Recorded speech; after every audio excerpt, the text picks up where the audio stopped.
Guys पहले भले ही NTA इस बात से डिनाई कर रही थी कि जो पेपर लीक हुआ है वो र्यूमर है, इससे ज़्यादा कुछ नहीं है, कहीं पेपर लीक का कोई संभावना नहीं है, सब कुछ सही है। लेकिन अब ये कंफर्म हो चुका है कि नीट 2021 के जो पेपर्स थे वो लीक हुए थे।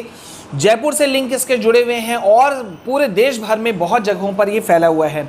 गाइज अब यहाँ पे जो लेबोरियस स्टूडेंट्स हैं उनके मन में बहुत सारे सवाल उठ करके आ गए हैं कि क्या एनटीए नेशनल टेस्टिंग एजेंसी जो जेई नीट जैसे एग्जाम्स को कंडक्ट करवाती है वो नीट 2021 एग्जाम को कैंसिल करेगी, क्या रिकंडक्ट होगा।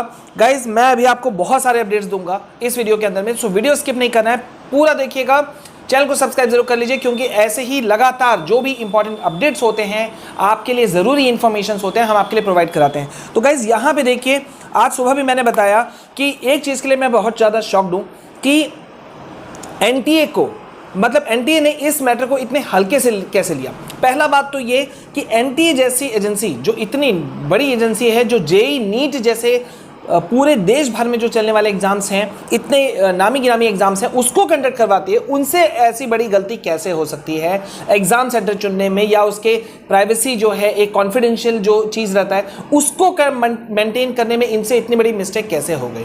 क्योंकि जिस तरह से अपडेट्स निकल करके आ रहे हैं कि पेपर निकला, पेपर एग्ज़ाम 2 बजे शुरू हुआ, पेपर शुरू होते के साथ ही में जस्ट आधा घंटा के अंदर में व्हाट्सएप के थ्रू पिक्चर्स लिया गया उन पेपर्स का और उसे सेंड कर दिया गया, और आराम से बैठे हुए जो जयपुर के चित्रकूट एरिया में जो मास्टरमाइंड्स बैठे हुए थे एक अपार्टमेंट में, वहाँ पर ये पहुँच गया और वहाँ से देश भर में कई जगहों पर फैला। अभी तक कुछ गिरफ्तारियाँ हो चुकी हैं गाइज, अरेस्ट हो चुके हैं। जिस तरह से मीडिया रिपोर्ट्स निकल करके आ रहा है उस तरह से ये बहुत शॉकिंग है कि कैसे इतना बड़ा, मतलब ये कॉन्स्पिरेंसी हो गया, षड्यंत्र हो गया और सब लोग शांत रह गए। बहुत आजकल आप लोगों ने नोटिस किया है, बहुत हल्के में लोग ले लेते हैं, अच्छा हाँ स्कैम हुआ, हाँ स्कैम हुआ, अच्छा पेपर लीक हो गया, कोई बात नहीं पेपर लीक हो गया, मतलब बहुत ही इजी वे में। अभी जो स्टूडेंट्स सवाल का जवाब मांग रहे हैं, मुझे लगता है एनटीए को सामने आकर के जवाब देना चाहिए कि ये गलतियां कैसे हुई, who is going to take the responsibility. आखिरकार क्रेडिबिलिटी तो किसी की बनती है ना, रिस्पॉन्सिबिलिटी किसी की बनती है, सो रिस्पॉन्सिबिलिटी कौन लेने वाला है। लाखों स्टूडेंट्स जो 16-16, 18-18, 20-20 घंटे जो जाग करके पढ़ते हैं, दिन रात पढ़ते हैं, इवन उन जितना स्टूडेंट्स का योगदान होता है, कंट्रीब्यूशन होता है, उतना ही पैरेलल में उनके पेरेंट्स का भी कंट्रीब्यूशन होता है। उन सब के मन में क्या एक इशू नहीं आएगा, उन सब के मन में क्या एक सवाल नहीं आएगा कि यार हमने इतनी मेहनत की और इस तरह से, यार अभी तो चलो पकड़े गए ये लोग, ठीक है, अगर अब आप सोचो कि ये लोग नहीं पकड़े जाते तब क्या होता, आपने ये सोचा है, ना पकड़े जाते तो क्या होता, ये एक बहुत बड़ा सवाल है। मामला ये नहीं है कि अभी एक नीट एग्जाम का क्या होगा। पहला बात तो ये कि एनटीए को जिम्मेदारी लेते हुए नीट 2021 एग्जाम को कैंसिल करना चाहिए। इसी के लिए इतना हाई तौबा मच रहा था। मुझे तो लगता है कि सुप्रीम कोर्ट में भी इसे इंटरवेन करना चाहिए। कमेंट सेक्शन में आप लोग मुझे बताओ कि क्या सुप्रीम कोर्ट को इसमें इंटरवेन नहीं करना चाहिए, दखल नहीं देना चाहिए कि जिस चीज का मामला कि जब बच्चे बोल रहे थे कि भाई रीशेड्यूल कर दो, नहीं समय कम है, ये कम है, वो चीजें प्रॉब्लम्स हैं, अगर टलेगा तो 2 महीना आगे बढ़ जाएगा, एनटीए के डायरेक्टर का कहना था। और अब जब इतना बड़ा कांड हो गया तो कोई सामने निकल करके क्यों नहीं आता है। सुप्रीम कोर्ट को बिल्कुल सवाल पूछना चाहिए एनटीए डायरेक्टर से भी और एनटीए से भी और एजुकेशन मिनिस्ट्री से भी, क्योंकि ये बहुत सारे लाखों बच्चों के फ्यूचर का सवाल है। अगर ये लोग नहीं पकड़े जाते